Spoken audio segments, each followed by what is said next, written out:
Hello everybody, welcome back to Killer Film Reviews. Today's review is going to be on Transformers Age of Extinction, if you hadn't already guessed it by the title. So, let's start off with our cast, shall we? Mark Wahlberg as Cade Yeager, Nicola Perez Beckham as Tessa Yeager, Jack Renner as Shane Dyson, Stanley Tucci as Joshua Joyce, Kelsey Grammer as Harold Attinger, Titus Welliver as James Savoy, Sophia Miles as Darcy Terrell, Bing Lee as Sue Yu-ming, TJ Miller as Lucas Flannery, James Bachman as Gil Wembley, Thomas Lennon as Chief of Staff, Charles Pinello, CIA Director, Eric K. Fong, CIA Analyst, and that's about it for now. So basically, this film goes on about how the Transformers are going a little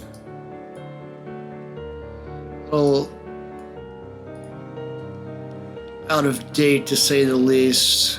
The whole world basically in this Transformers universe wants to move on from the Transformers. They want to treat them as enemies. You have an opening sequence of Ratchet being chased down by Cemetery Wind, the organization that hunts the Transformers, pretty much. They're hunting down Ratchet with no remorse, and Ratchet's just trying to run away and hide. He's not even trying to fight, and they just keep going after him relentlessly.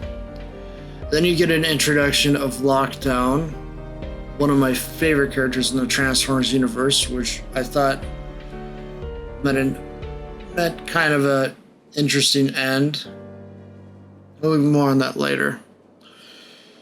Basically, this film, I feel, was the start of the decline of Transformers, and it is the reason why the whole bulk of the Transformers, the Michael E. Bay films, will never be completed, like the whole complete series, because we're kind of getting a little bit of Last Night territory here. There's like a whole spoilers for Last Night, I guess. There's a whole setup for Unicron and all that. But yeah, I'm just going to review the films as they are, as we have, but obviously knowing what happens in the next one. After this, I'm going to say Age of Extinction is better than Last Night, because Age of Extinction at least had plot that aligned up and wasn't all over the place. It was like a whole billboard scene, like right after they basically get rid of Ratchet. Basically, Lockdown just kind of shoots his gun at him, gets him all weekend, and then Ratchet, like before that, was basically being like, I'm an Autobot, don't shoot, and then they're like asking why you running. He was like saying he's an Autobot or whatever, and then the James Savoy guy doesn't really care. It goes on about how his sister was murdered in the Chicago War. Like, that was the events preceding in Dark of the Moon, where Megatron and the Fallen basically, well, not the Fallen wasn't, what am I saying? Basically, Megatron and Sentinel were trying to sit there and bring Cybertron to Earth, pretty much, and trying to cyberform Earth in a sense, or just use Earth as a chief lever force to fix up Cybertron, from what I remember. Did they succeed? Obviously not. Obviously, then you wouldn't have Age of Extinction. Megatron, Sentinel both died. They kind of make appearances in this film. You have Sentinel's head being shown. You have Starscream's head being shown at different points in the movie. Megatron, obviously being alive somehow, takes his chromosomes or whatever, these fly things, and basically infects one of the KSI prototypes. takes control of it, and then somehow he gets back to normal in the last night without much explanation given. The only speculation we even get is that it's Tessa that does it, pretty much. But yeah, a lot of ad placements in this film, like non-stop ad placements that you just notice. Cade and Tess are just kind of a family that's struggling. Tess is like close to graduating or whatnot. Cade's struggling to pay the bills on his house. He has agents that show up to the door trying to take the house. Eventually you have like Cade go to the theater and find Optimus. Basically buys Optimus, brings him in there, and then he basically gets Optimus to turn on again, pretty much. Optimus kind of turns on, freaks this Lucas guy out. Lucas is kind of just portrayed as somebody who's just the guy who really just gets used by others, kind of. Doesn't really care what happens, I guess. Kind of like a surfer dude in a sense. He just wants to surf. Drives around a Mini Cooper. I feel like they kind of just used him as an easy joke for the movie, honestly. But TJ Miller in Deadpool 2, he's great in those films. I'm gonna have to get around to review Deadpool and Deadpool 2 at some point. It's kind of a balance between reviewing older films and newer films. Right now, there's sort of a lull right now before Top Gun Maverick comes out. So I just do what I can, honestly.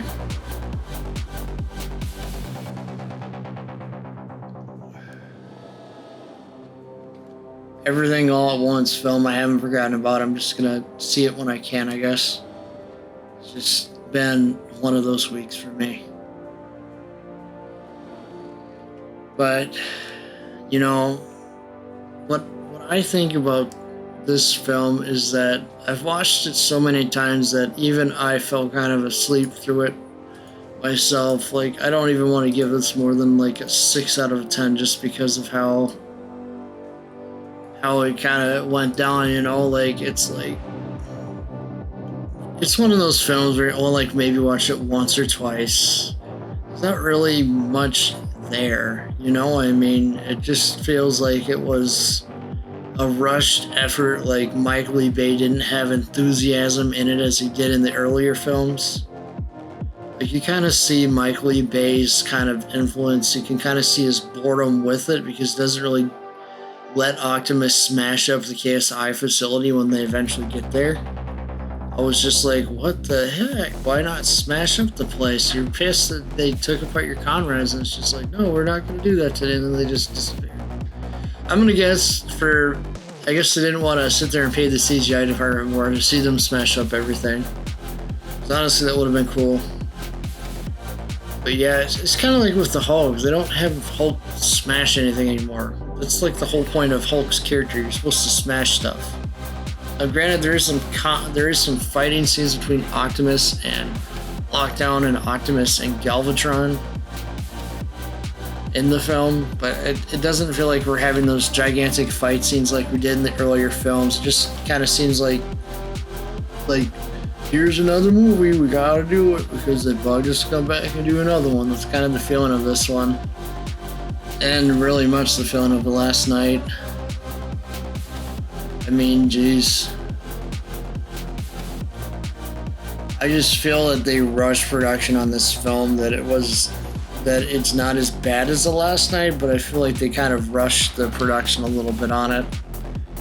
I feel like they could have spent some more time with Optimus off-world versus on-world, searching for the creators. But yeah, I mean, you know a film's gonna be bad sometimes if they excessively market it, like the Suicide Squad, for instance. Like, they over marketed that film. We didn't even get to see the director's original vision, David Ayer. Like, I keep wanting to review that darn movie, but I can just never seem to find the time. I've got to make that one of the upcoming film reviews because I'm gonna review it based on the extended cut of that film, not on the original bad cut of the film, because I don't even want to waste my time on that. The only version of the film I'll even watch at this point is the extended cut, because the original version's so bad. And I really want to see the air cut actually come out. I've been sitting there tweeting that from the official Landedkiller Twitter like for months now, trying to get that to come back. So hopefully that comes back so I can do a review on that. So yeah, getting back to the film. There's a lot of presence of guns in this film, I must say. I kind of thought it was excessive. Like, you kind of see, like, from the year I'm reviewing this from, obviously, you can see that things have kind of changed. There was a whole incident with Alec Baldwin and a gun going off and one of the people dying, you know? It's ridiculous, the amount of gun violence that happens these days. But I think that they did it obviously responsibly in that film. It wasn't like with Alec Baldwin's film where it was irresponsibly. That whole mess is not even fully figured out yet. They still got to sit there and go to trial and all that and figure out all that yet still. So I'll let the courts kind of figure that mess out. But Age of Extinction, is there anything that redeems the film? I would say that it's perhaps just the Mark Wahlberg and Shane. Mark Wahlberg and Jack Renner in their respective roles. The Shane Dyson, I keep wanting to think of Shane Dawson for some silly reason. Like Jack Dawson from Titanic, I don't know why. It's kind of funny.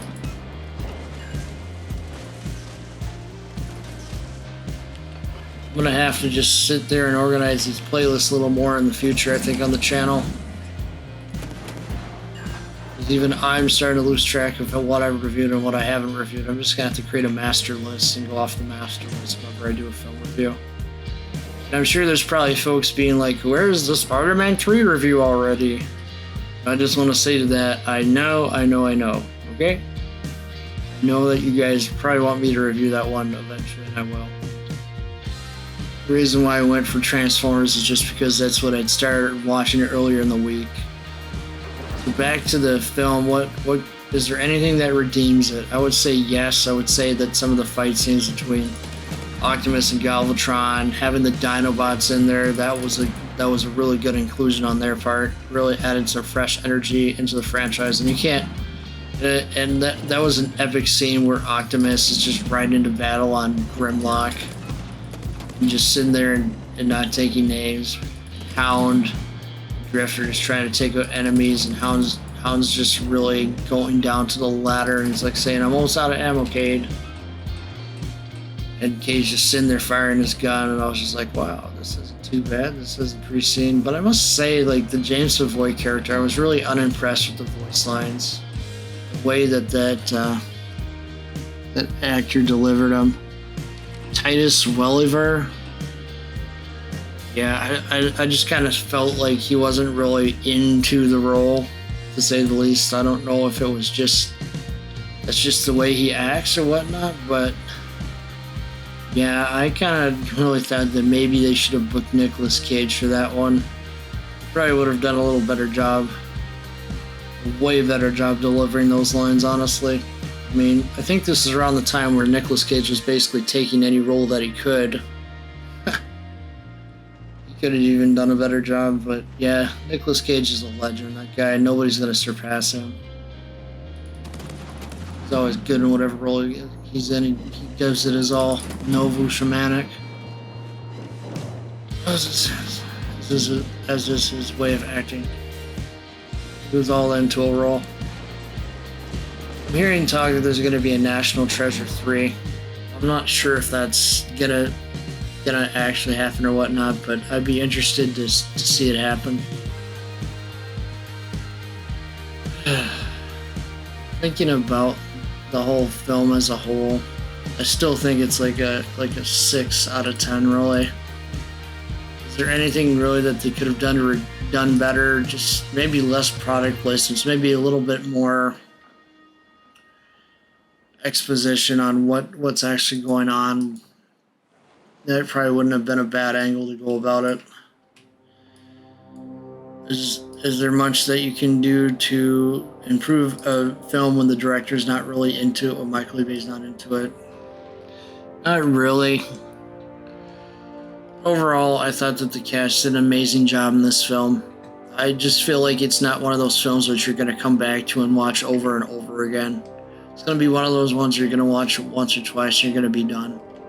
Just because there's not much emotional depth to this film as there is in the other films. And yes, a lot of the cast from previous films does not even return in this one. It's just kind of silly. They more so return in The Last Night. But yeah, it would have been nice to see like Sam's character show up again, or Michaela, or even that Spaditz guy, or even Agent Simmons, but none of them show up. And I'm just like, why? But anyways, this is the conclusion of this killer film review, and I hope that you enjoyed. Overall film, 6 out of 10. Reason being, plot development, and just the fact that the director just didn't seem into it. It's based on the whole conflict between Transformers not being needed anymore, they're being Transformium, which they're trying to create new robots out of, Galvatron and Stinger, and all that. But until next time, thank you for watching. Hope you enjoyed this killer film.